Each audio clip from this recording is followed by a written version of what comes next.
더불어민주당 이재명 대표가 오늘 4월 총선에 적용될 비례대표 선거제를 현행 준연동형으로 유지하자는 입장을 밝혔습니다. 통합형 비례정당을 준비하겠다면서 범야권 위성정당 추진 방침도 밝혔는데요. 병립형 회기를 주장해온 국민의힘은 즉각 반발했습니다. 취재기자 연결합니다. 강민경 기자. 네, 국회에 나와 있습니다. 네, 이재명 대표가 현행 제도를 유지하기로 했는데요. 관련 내용 정리해 주시죠. 네, 광주를 방문한 이재명 대표는 오늘 오전 긴급 기자회견을 열고 준연동제는 불완전하지만 소중한 한 걸음이라며 현행 선거제도를 유지하겠다는 뜻을 밝혔습니다. 과거 회기가 아닌 준연동제 안에서 승리의 길을 찾겠다고 말했는데 논란이 큰 위성정당에 대한 입장도 같이 밝혔습니다. 직접 들어보시겠습니다.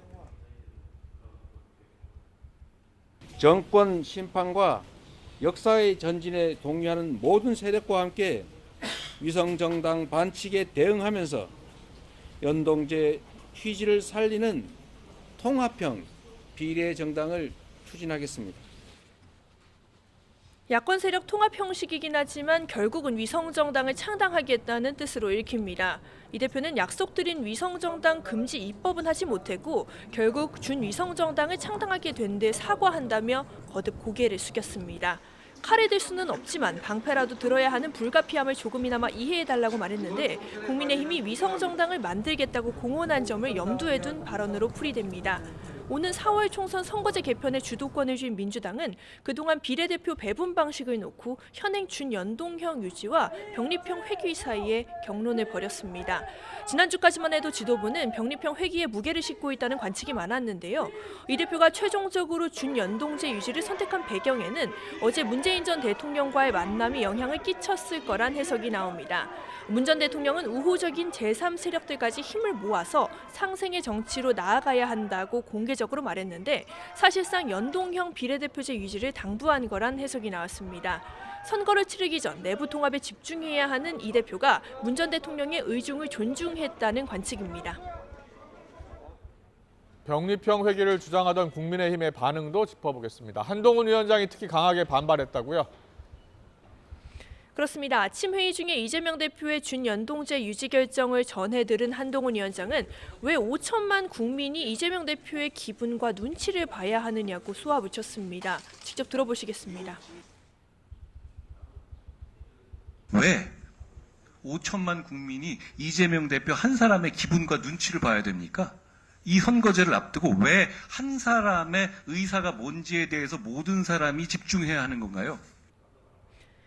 한 위원장은 이건 민주주의가 아니라고 지적하며 4월 총선에서 심판하지 못하면 계속 이재명 대표의 눈치를 보고 살아야 하는 민주주의 파탄이 심화할 거라고 지적했습니다.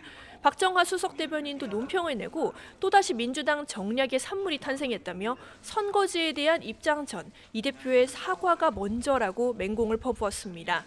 선거제 결정에 대한 주도권을 쥐고 있지 않은 국민의힘은 지난달부터 위성정당 창당을 준비하고 있었습니다.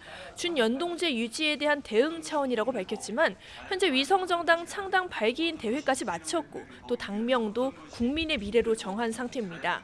국회 의석 과반인 민주당이 준연동제 유지로 당론을 정하고 국민의힘 역시 위성정당 창당에 나서면서 오는 4월 총선은 4년 전 21대 총선과 같은 방식으로 비례대표 의원을 선출할 가능성이 커 보입니다.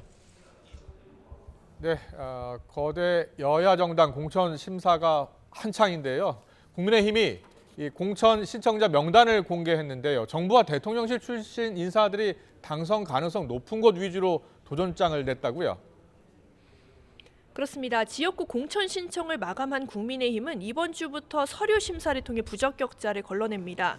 여당은 공천 신청자 명단을 공개했는데 윤석열 정부와 대통령실 출신 인사들 상당수가 영남과 서울, 강남 등 여권 강세 지역 도전을 선택한 것으로 확인됐습니다. 당내에선 현 정부 출신 인사들이 양지에만 몰린다는 비판과 함께 공천 심사가 이른바 윤심대로 이루어질 수 있다는 우려 섞인 목소리가 나옵니다. 이에 대통령실은 오늘 별도의 공시를 통해 윤 대통령은 누구도 특혜받지 않는 공정하고 투명한 시스템 공천을 당에 누차 당부했다는 입장을 밝혔습니다. 장동혁 사무총장도 오늘 아침 공천을 본인 의사와 무관하게 강제 배분할 수는 없다고 설명했습니다.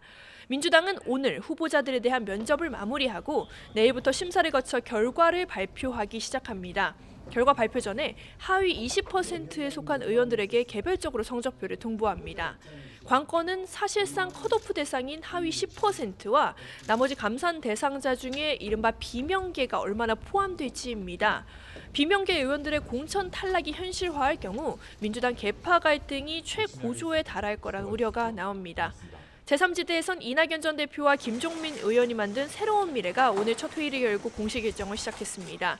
김종민 공동대표는 창당과 함께하지 않았던 이원우, 조웅천 의원과 개혁신당 이준석 대표 등 제3지대 세력 간 대통합 대화를 시작하겠다고 밝혔습니다.